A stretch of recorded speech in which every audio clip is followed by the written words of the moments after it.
The housekeeper's daughter is very good at acting cute. Every morning when she wakes up, she likes to stand in front of the mirror and encourage herself. "Seraphina, keep it up!"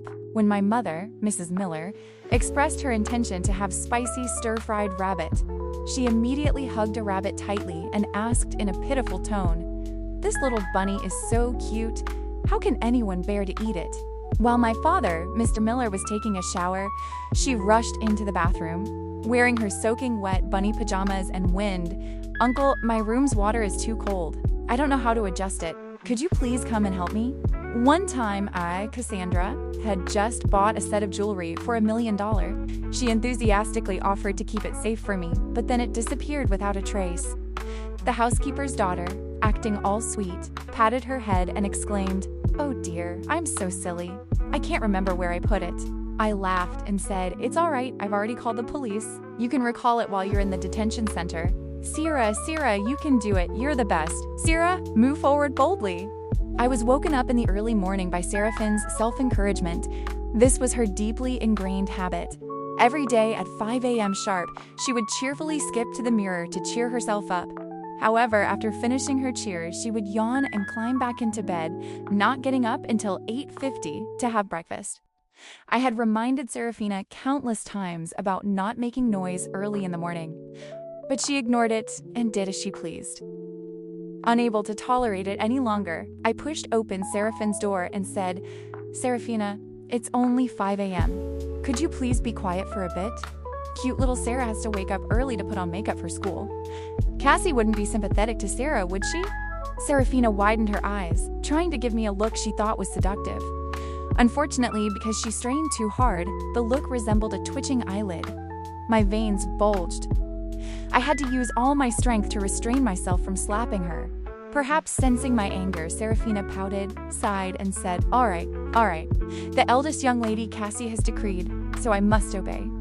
She ran up to the bed in her princess dress and continued to sleep, leaving me standing barefoot at the doorway, looking like an idiot. I took a deep breath and said sternly, "You'd better engrave this into your memory. If you disturb other people's sleep again, I won't hold back." The blanket swelled up like a small hill. Seraphina poked her head out, looking at me with a wronged expression. "Mean Cassie. You like being a lazy pig yourself, but won't let Sarah improve." I'm really about to cry now. Sniffle. My fists clenched. This time, I couldn't hold back my anger any longer and slapped her across the face. At the dinner table, my parents noticed something unusual about Seraphina. Her face was red with a slap mark, and her eyes were swollen and red, making her look like a poor, weak little rabbit. My mother, Mrs. Miller, gently put a shrimp dumpling into her bowl and asked softly, "Sarah, why are you crying?" Seraphina glanced at me triumphantly, then put on a pitiful face. "Auntie, Cassie hit me. My cheek hurt so much." She sobbed and cried, waving her small fists in the air. My mother put down her chopsticks and looked at me seriously. "Cassandra, what exactly happened?" I recounted the entire incident from beginning to end, not omitting Seraphine's personal insults. In fact, my family was used to sleeping late and waking up late, and my parents had also been bothered by Seraphina for a long time and were very annoyed. However, since they were adults, they found it inconvenient to speak directly to Seraphina. Now that I had given Seraphina a proper lesson, they felt a sense of relief. As expected, my mother only scolded me a few times and told me to apologize to Seraphina. Since it was just an empty apology, it had no impact, so I quickly apologized and continued to eat. Seraphina was so angry her face was contorted. My mother, realizing she had been a bit biased, said apologetically, "Sarah, what do you want to eat for lunch? I will try my best to fulfill it." Seraphina didn't hesitate, listing a whole series of dishes. Stir-fried fresh mushrooms with crab roe, braised sea cucumber in a clay pot, glutinous rice-stuffed duck. She ordered 5 or 6 dishes, completely ignoring the forced smiles of my mother and her own mother. Oh, I forgot.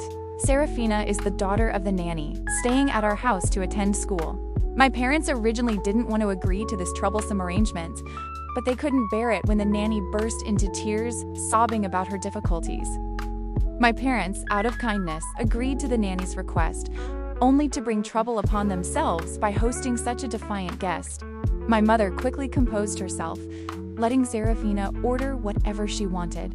After all, our family could afford it. However, Seraphine's Solver was the one who had to cook everything, from steaming and boiling to stir-frying and deep-frying. Preparing 5 or 6 dishes like that would exhaust her. "That's enough. Don't be so greedy," the nanny warned Seraphina. Seraphina pouted, wiggling like a noodle. "No way! Auntie promised me. My stomach is rumbling with hunger. I absolutely have to eat those dishes." The nanny's eyes seemed to be burning with anger. My mother quickly intervened to mediate. "Mrs. Smith, Sarah rarely asks for anything. Just make a few of the dishes she likes. You've worked hard. If you're making many dishes for lunch, then just one for dinner will suffice. My husband just brought back some wild rabbits from the countryside. Please prepare them tonight for spicy stir-fried rabbit." Seraphina suddenly glared and shouted, "Absolutely not!" The atmosphere in the room suddenly became tense. My parents were stunned. Seraphina rushed into the kitchen, hugged a gray wild rabbit, gently stroked its head, and whispered, "This little bunny is so cute. How can anyone bear to eat it?" I couldn't help but challenge her. "Are you crazy? What my mother wants to eat has nothing to do with you. Don't interfere in other people's business." Seraphina tried to squeeze out a few tears and said, "What you eat really has nothing to do with me, but the little rabbit is a living creature. Auntie, you don't really want to see this cute little bunny become a lifeless dish on the table, do you?" My mother actually did want to, but she couldn't say it directly. Seraphina hugged the rabbit tightly, completely ignoring its struggles, and declared, "Sarah and the little rabbit will survive together. If you want to eat the little rabbit, you'll have to step over Sarah's dead body." My parents' faces became very strained and cold. Even the nanny, however naive, realized that the situation was not good and quickly apologized. Seraphina took advantage of the situation. "Mom, don't apologize to them. No one has the right to trample on a living creature right in front of me, not even you, Uncle and Auntie." She clearly believed that what she was doing was incredibly cute. Little did she know that in everyone's eyes, she looked utterly bizarre. I pouted and replied, "The rabbit's life is precious, but the shrimp's life is not? Or the chicken, duck, and fish you usually eat? Doesn't every animal only have one life? You're so happy when you eat meat. Why don't you think about protecting the pigs and lambs?" Seraphina was speechless, all her thoughts condensed into one sound. "You are so vicious." I smiled contentedly, subtly wiping my mouth. "Is that all?" My father turned to the nanny and instructed, "All right, no need to prepare lunch. My wife, daughter, and I will eat out. Be sure to cook the spicy stir-fried rabbit deliciously tonight. The whole family will be back to eat." The nanny dared not object, only nodding silently. As I left, I mimicked Seraphine's tone. "Goodbye to your little bunny darlings. There'll be a hearty dinner tonight." Seraphina was so angry her face turned purple, almost crushing the rabbit she was holding. I didn't miss the look of hatred that flashed in her eyes. When my parents and I got home around 5 p.m., the nanny was already waiting, blocking us with a worried expression. "Master, madam, please wait a moment. The house is a bit messy. Let me tidy up before you come in." My father was both annoyed and amused. "Are we supposed to stand out here forever?" The nanny paled. I stepped past her to see what was going on. The sight before me stunned me. Several wild rabbits were casually hopping on the sofa, gnawing at the expensive mahogany sofa, which looked miserable. The carpet was covered with stains, their round droppings and puddles of urine.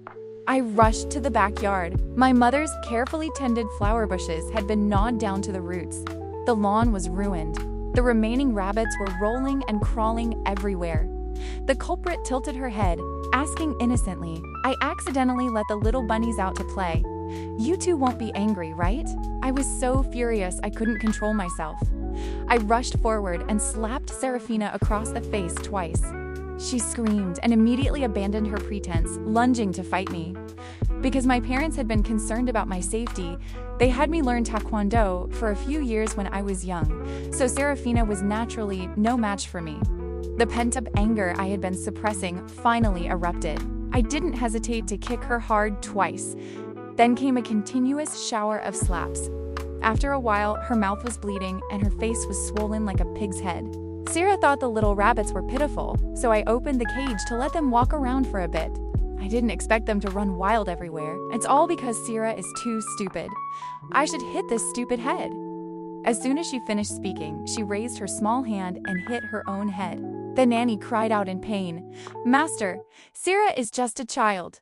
Why do you let the young lady bully her like this?" Hearing these words, my father's face turned cold. I seized the opportunity and spoke loudly. "Mom, Dad, we have to make Seraphina compensate for the damage." My parents exchanged glances and waved their hands. After all, this was Seraphine's fault. If you are determined to settle the score, then make a list of the damaged items and calculate the cost. At these words, the nanny's face immediately darkened. Seeing that Seraphina was about to say something, she pulled her back and said, "Yes, you are right. I will definitely go back and discipline her strictly. However, I still can't suppress this grievance." My mother saw this and quickly pulled me aside, saying, "No matter what, you cannot arbitrarily hit people. If this gets blown up, it will negatively affect you." But I was still indignant. I admit that hitting someone is wrong. However, both times, Seraphina deliberately provoked me first. Once was calling me a lazy pig, and once was deliberately releasing the rabbits to damage the house. It's hard to say she didn't have bad intentions. My mother shook her head and said I will have a direct conversation with her mother if similar things happen again. I absolutely will not be lenient. Seeing that my mother had made a decision, I had nothing more to say. In the end, those rabbits were still made into dishes. In addition to spicy stir-fried rabbit, there was also salt and pepper rabbit and braised rabbit head. Seraphina wailed tragically, as if her own parents had passed away. Meanwhile, I ate with even more relish. From that day on, Seraphina constantly found fault with me. Not long after, it was my 18th birthday. My father had specially ordered a large birthday cake for me. The cake box was very beautiful with a small, prominent butterfly-shaped bow on it. As soon as Seraphina entered the house, she shyly stomped her feet and cried out, "Oh, such a big cake!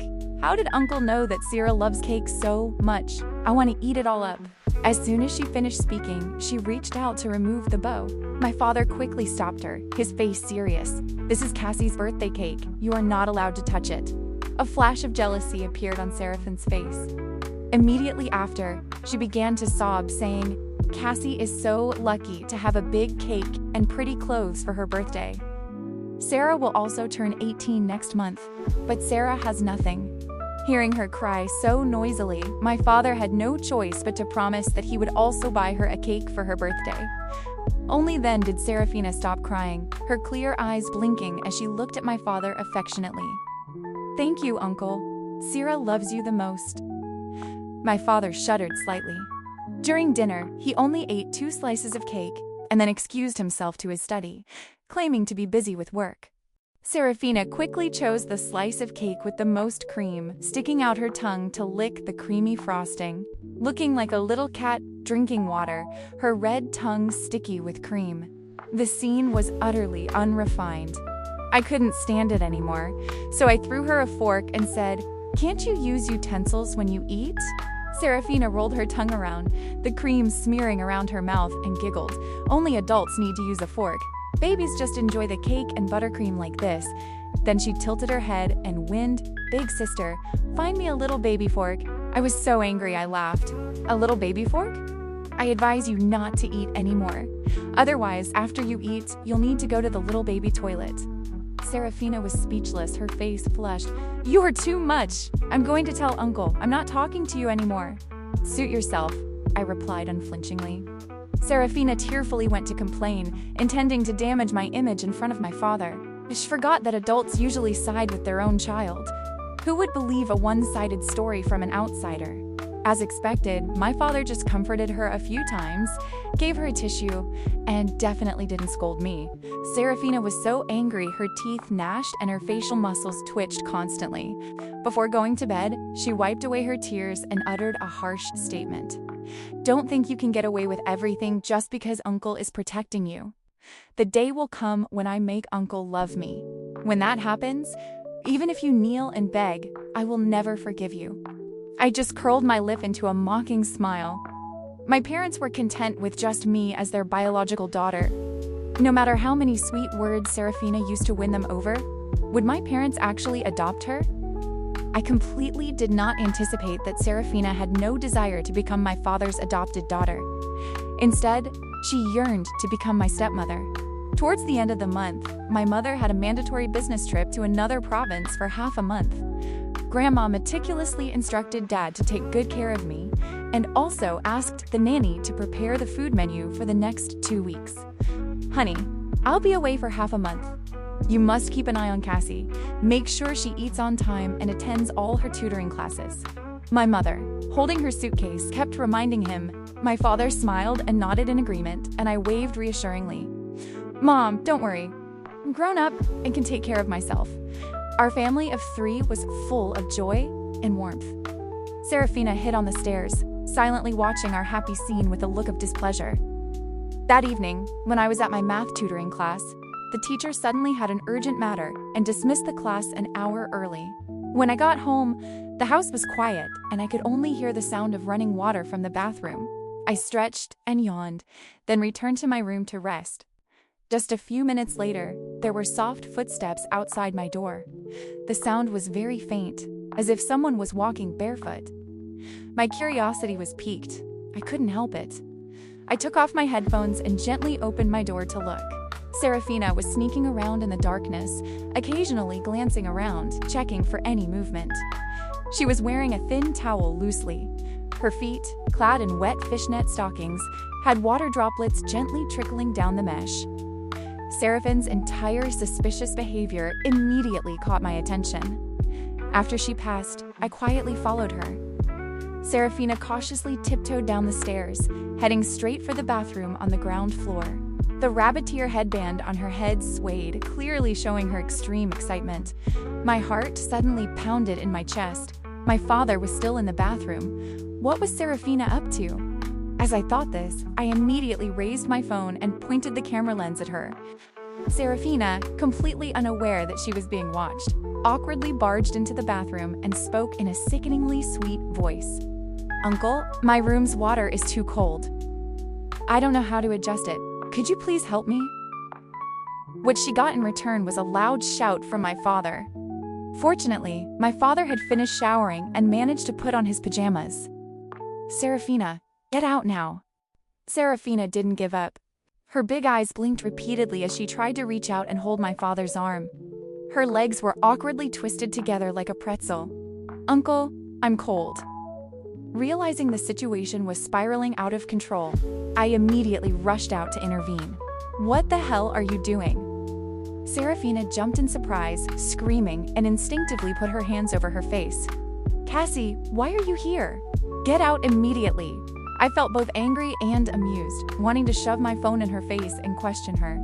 I haven't even asked you yet what excuse you have for touching my father while he's bathing. Does your room lack warm water?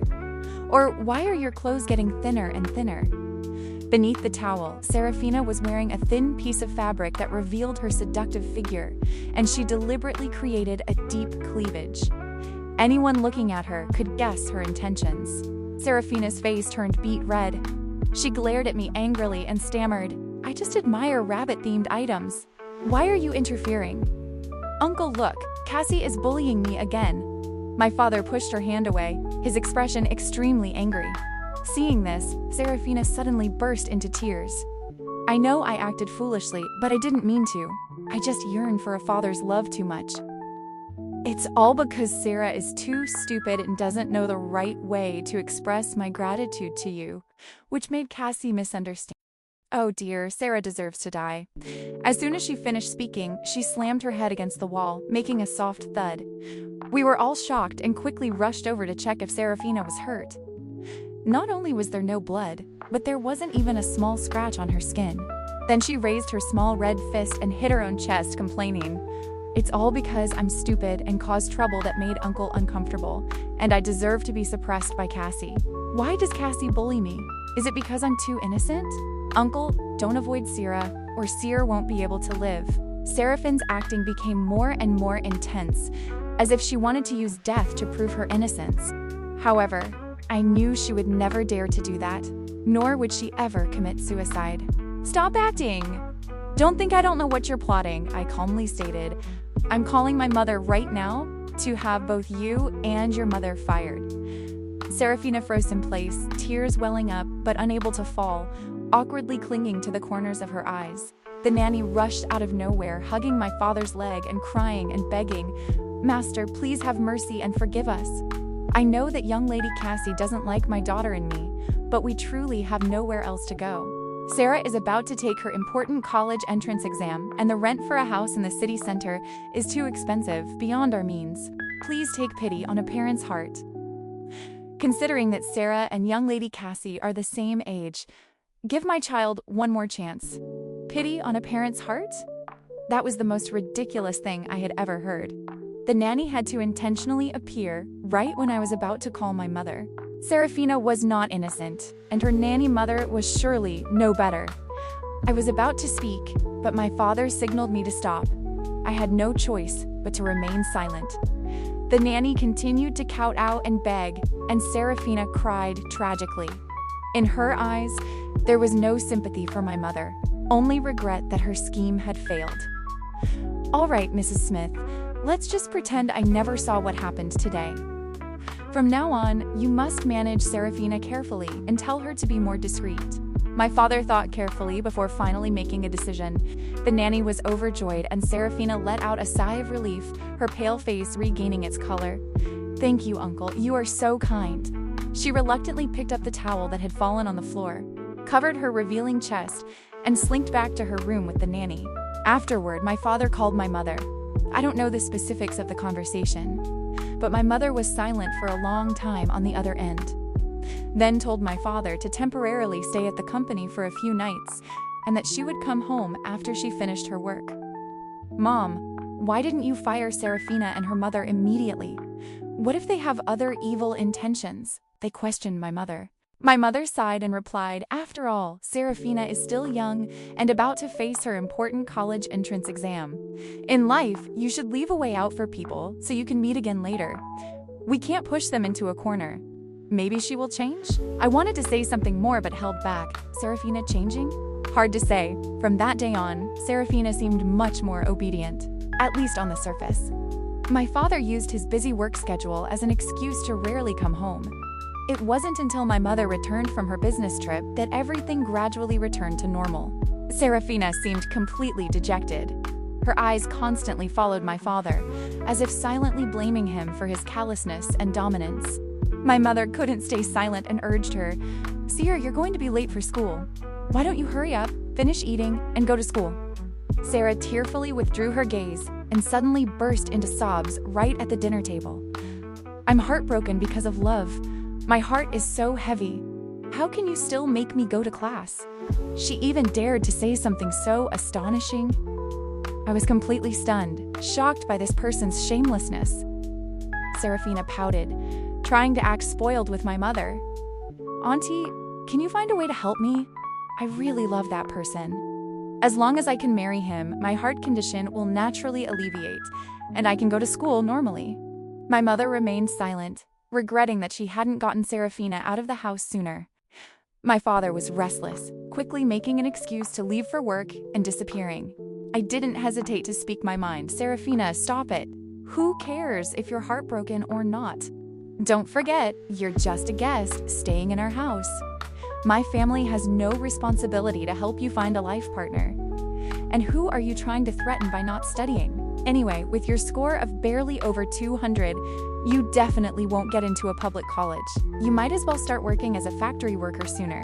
Lies are often harmless, but the truth is the sharpest knife. Seraphina was completely speechless by my rebuke. She pouted and burst into tears. My mother discreetly gave me a thumbs up, showing her approval. The nanny and Seraphina finally understood that they were not welcome in this house and had to swallow their anger. The day the college entrance exam results were announced, all the calmness and jealousy erupted like a fierce fire that consumed Seraphina. I scored 662 points, while her score was only 253. My parents and I chatted happily, promising to give me the gift I had always dreamed of. In contrast, Seraphina was severely scolded by the nanny and forced to return to high school to repeat the year. Her eyes were fixed on me and her lips seemed to be bitten. I didn't bother to pay attention to Seraphina and pulled my parents to the shopping mall. We found a set of jewelry that both my mother and I really liked, costing approximately $1 million in total. Although the price was not small, my parents bought me this jewelry set as encouragement for my college entrance exam achievement and also as an investment for the future. I wore the earrings and necklace everywhere, not even taking them off when I returned home. As soon as Seraphina saw the jewelry I was wearing, a look of envy flashed in her eyes. She quickly approached, held out her hand, and asked, "Did father buy this jewelry for you? You're so thoughtless. You just casually accept something this valuable. Not like Sarah, who always knows how to save money for father." Then she continued, "How much are these earrings? They look cheaply made. Let me try them on." I dodged her hand and coldly replied, "Your way of addressing me is very diverse. Sometimes sister, sometimes you. Why don't you stick to one form of address? Furthermore, how I spend my parents' money has nothing to do with you. Stop interfering in other people's business. Instead, spend your time studying a bit more." Oh, Seraphina couldn't contain her anger. She stomped her feet in annoyance, losing her usual facade. Then, after a few minutes, she switched to a docile demeanor, acting understanding. Sarah just wants to help Uncle ease the family's burden, but you can't understand my good intentions at all. Cassie is so naughty." Not wanting to continue witnessing her awkward performance, I quickly took off the jewelry and put it in the box. My parents called me upstairs. They were planning a trip and asked me where I wanted to visit. I replied, "Please wait for me to put away my jewelry first." Seraphina rolled her eyes, immediately snatched the jewelry box from my hand and fondled it without letting go. "All right, I am a generous person, so I won't argue with you anymore. Let me help you put away these earrings and necklace. You go upstairs." I narrowed my eyes slightly and asked, "You're being that kind?" "Of course. Sarah is the kindest and cutest girl in the world." Seraphina hugged the jewelry box tightly, rushed away, and shouted back, "You go ahead. I will definitely keep your jewelry safe." At that moment, a subtle sense of unease rose in my heart. Just as I suspected, when I went downstairs and asked Seraphina about my jewelry, she pretended to be innocent, gently patted her head and said, "Oh dear, I'm so silly. How can I not remember where I put it? Are you serious?" I was taken aback, truly not expecting Seraphina to be so bold as to pull a stunt like this. Seraphina feigned sadness, walking around. "I didn't intentionally lose it, but your family is so wealthy. It wouldn't be hard to buy a new set." The nanny also spoke up in defense of Seraphina. "That's right, young lady. The master and madam love you very much. If you ask nicely again, they will surely buy you one. And Sarah made a mistake.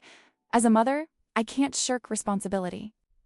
How about I compensate you with money? Is 1 month's salary enough to cover it?" My mother paid the nanny $2,000 a month. That amount wasn't even a fraction of the jewelry's value. I burst out laughing. "Absolutely no problem. I've already informed the police. The two of you can recall the memory comfortably in the detention facility." Seraphine's face completely changed. She clumsily pulled the nanny's sleeve. The nanny immediately frantically pleaded, "Young lady, you are being completely unreasonable. I have served your family for 3 years. Even if I haven't made great contributions, I have put in effort. Sarah is still young.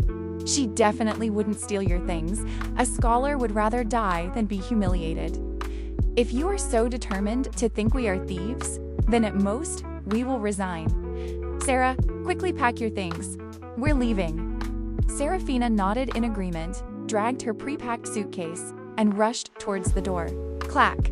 I locked the door, coldly looking at the two faces with contrasting expressions, and said, "No one is allowed to leave until the police arrive."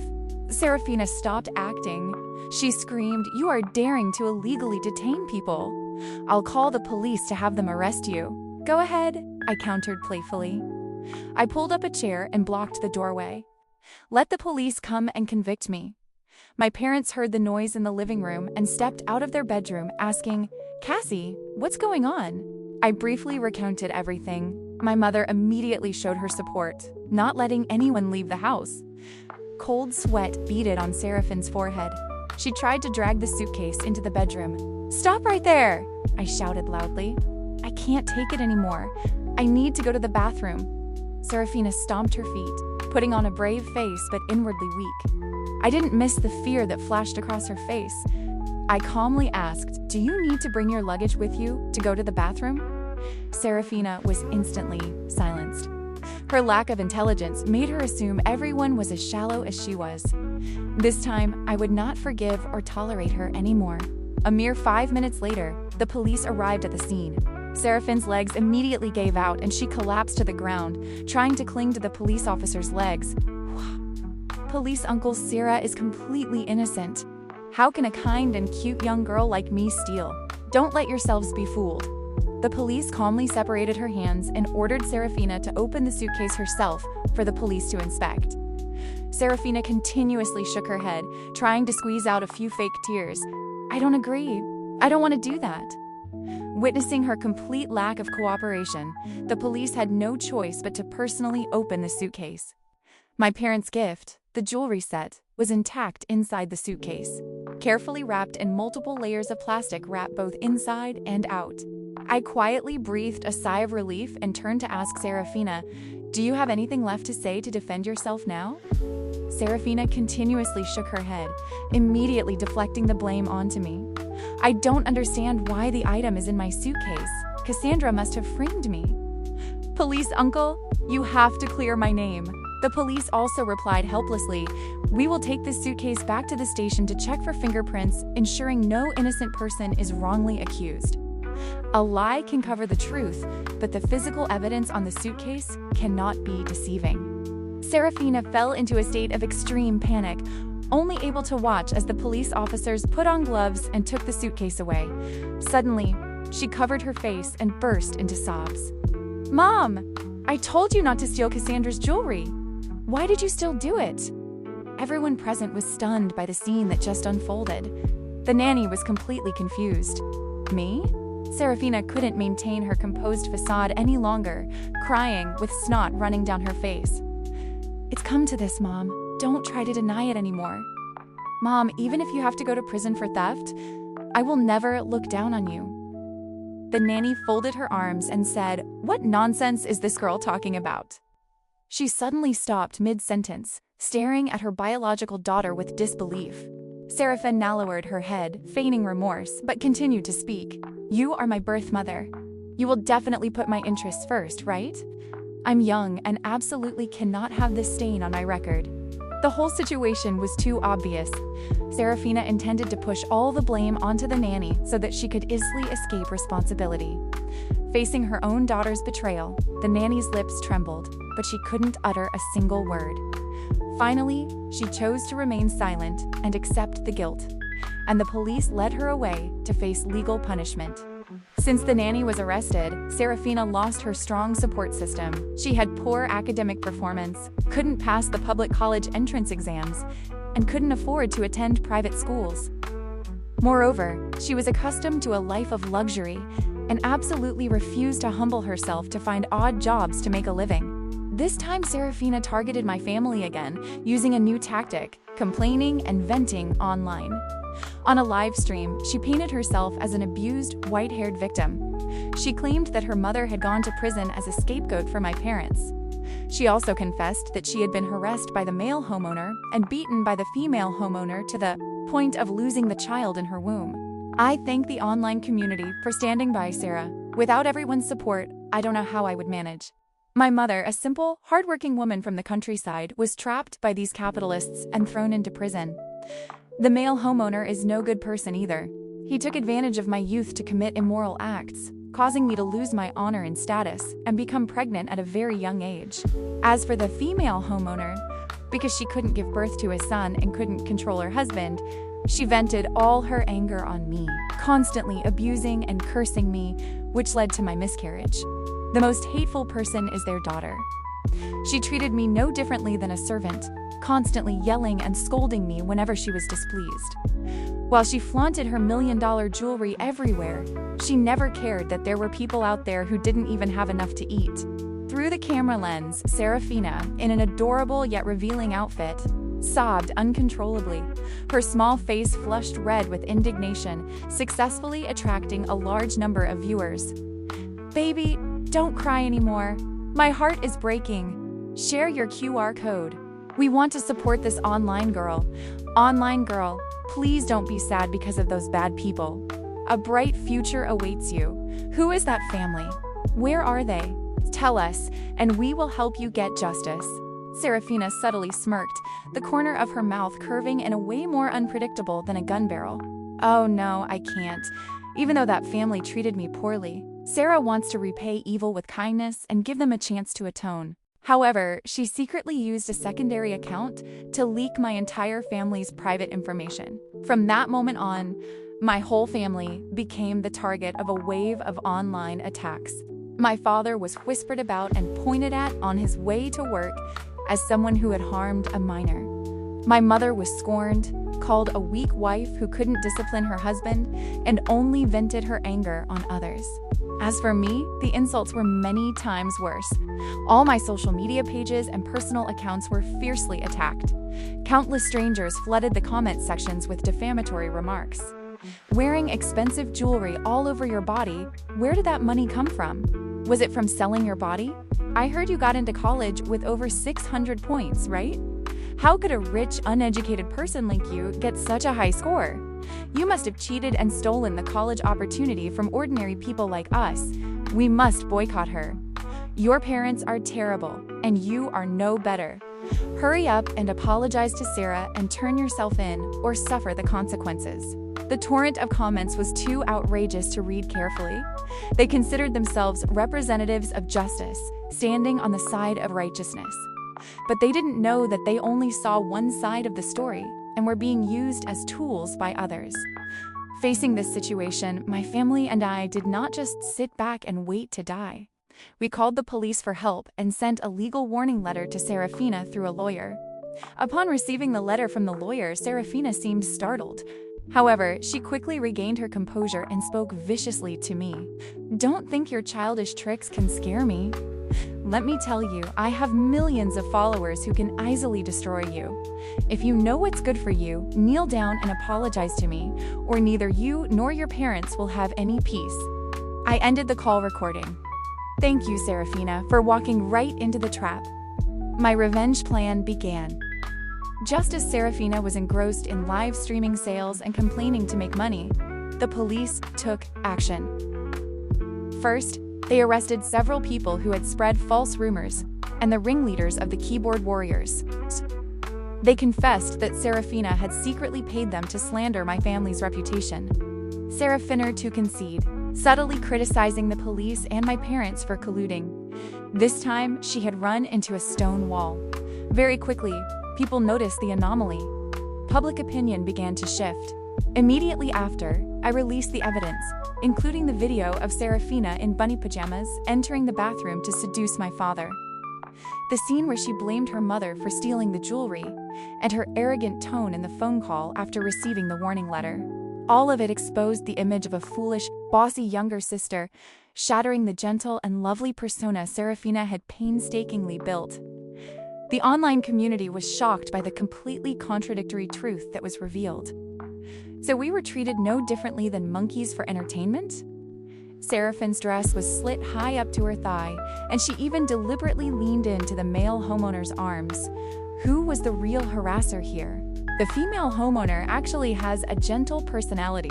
If it were me, I would have immediately thrown that mother and daughter out of the house. That's right, we don't hold grudges against the wealthy, only against those who make dishonest gains. What honor is there in Seraphina stealing? As soon as the police mentioned fingerprint identification, Seraphina immediately looked guilty. Anyone can tell she was the one who stole the jewelry, only to blame all the guilt on her own mother. What a filial daughter. Initially, Seraphina tried to offer a few explanations. When things became increasingly serious and the undeniable truth was exposed, she completely panicked, quickly deleted her account, hid from social media, and prepared to flee with her money.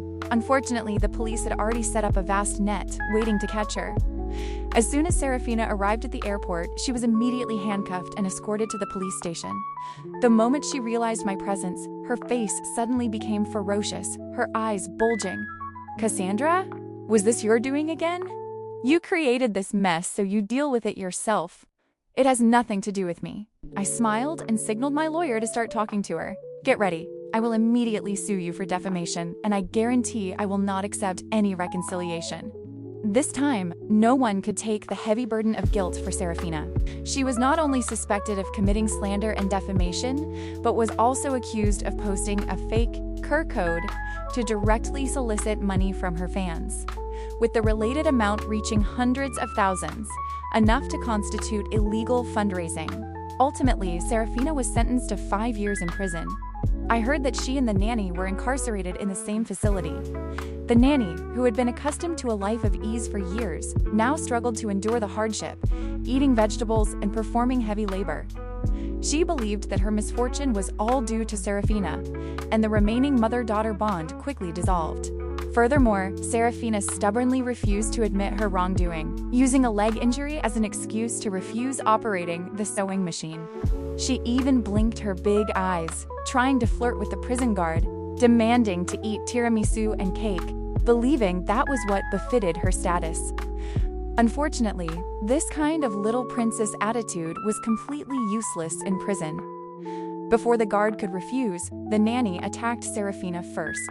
The woman criticized Seraphina as an incompetent person who couldn't even bail her own mother out. In turn, Seraphina complained that the nanny was useless, unable to provide her with a good life, and even demanded that the nanny do her compulsory labor in prison for her. The verbal arguments quickly escalated into physical altercations. As a result, the two constantly got into fights, leading to an increase in both of their sentences. Hearing about this, my heart was completely calm. In the end, Seraphina and the nanny had to bear the consequences of their actions. They will be forced to spend their entire lives making amends for the mistakes born of their vanity. As for me, it's time to prepare to embrace a new beginning for myself.